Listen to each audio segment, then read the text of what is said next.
Hum, Du coup, comme je l'ai dit, j'allais vous parler de ce livre. Voilà, ce livre, Packing Peggy.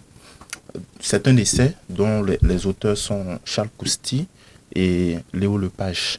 Charles Cousty, il est professeur, bon, maître de conférence en littérature française à l'université ici.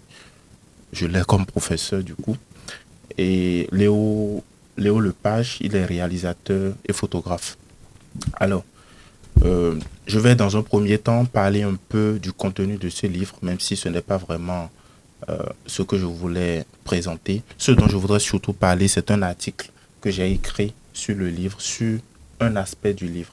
Mais pour que vous puissiez bien comprendre l'article, faudrait que je parle un peu du livre du coup. Alors, que fait ce livre?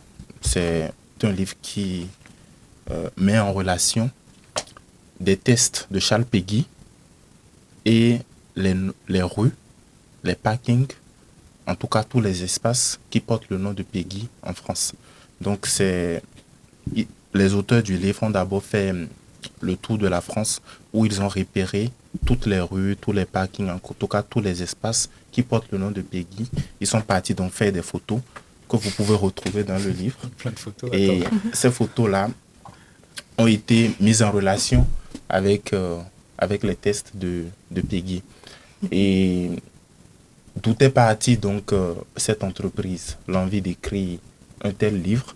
Euh, Charles Cousty nous raconte un peu cela déjà au début du livre. Il dit, euh, ces mots sont tellement justes que je préfère, voilà, vous les lire. Il dit, tout a commencé par une erreur d'aiguillage sur Internet. Alors que je cherchais Clio de Charles Péguy, je suis tombé sur une image et sa légende, Packing Péguy, Aston dans le 93. Je savais que celui que je considère comme le plus grand écrivain français du XXe siècle souffrait d'un statut marginal. Mais qu'on associe son nom à un parking, c'était une autre affaire. Donc, comme vous pouvez le comprendre, tout est parti de là, de ce constat, de cette stupéfaction que l'on associe le, le nom de Charles Péguy à un parking, parce que généralement, pour territorialiser les auteurs, pour les rendre beaucoup plus célèbres, cette pratique a commencé depuis le XVIIIe siècle. Mais généralement, ce qui se faisait, c'est que l'on donnait les noms d'auteurs à des bibliothèques, à de grandes écoles pour, pour amener le public à aller découvrir leurs œuvres.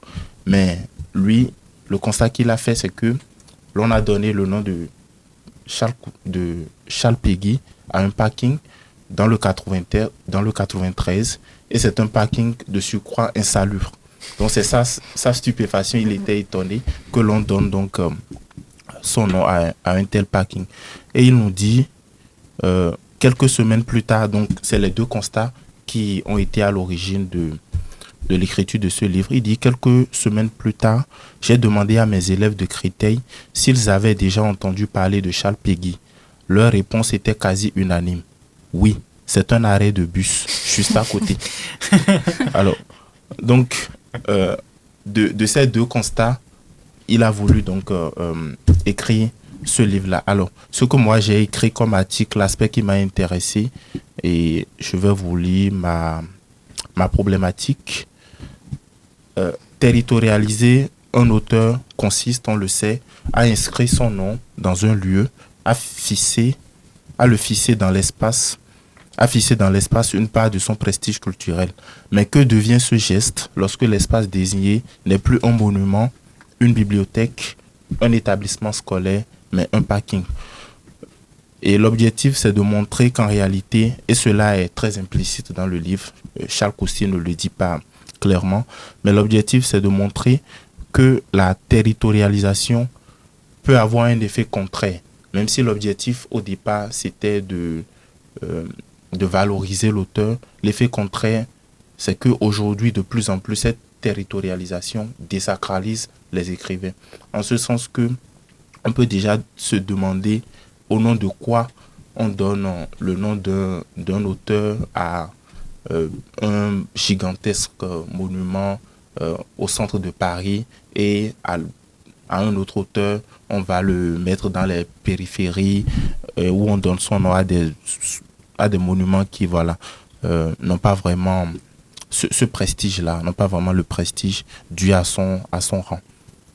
Donc, c'est un peu ce travail-là que j'ai fait dans l'article en démontrant d'abord, d'une part, comment la territorialisation littéraire est un dispositif traditionnel. Donc là, je suis parti du XVIIIe siècle pour montrer tout ce qui se passait.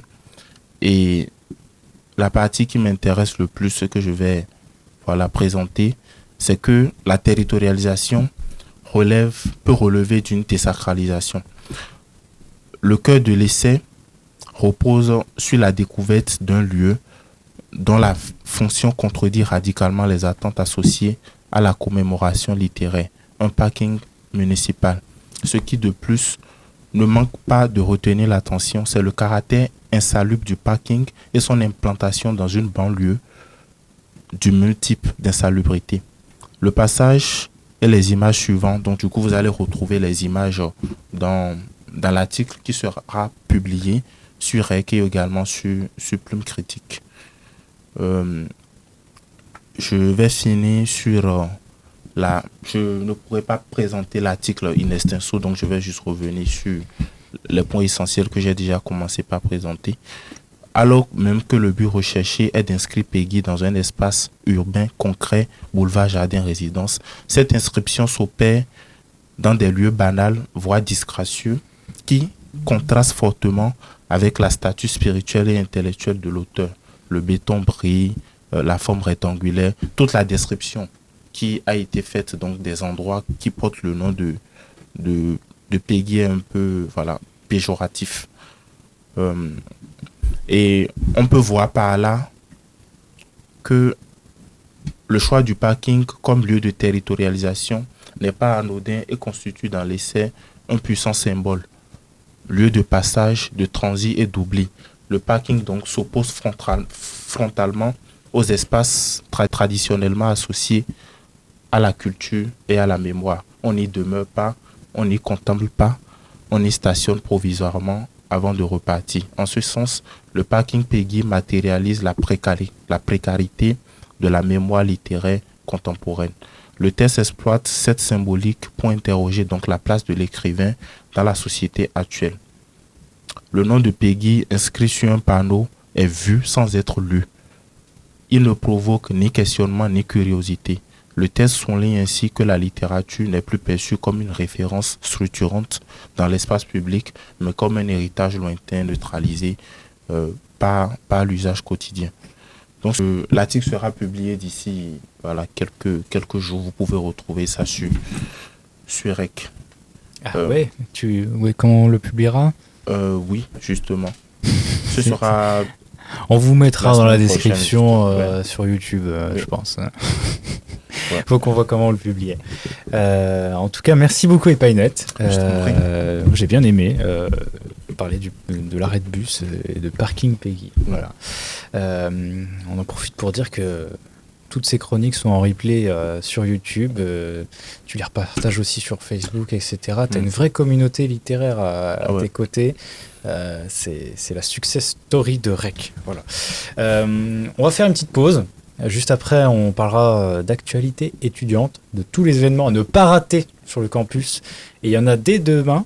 Donc, restez bien attentifs. On se retrouve d'ici quelques minutes. Nous, on va faire une pause parce que il fait soif ici.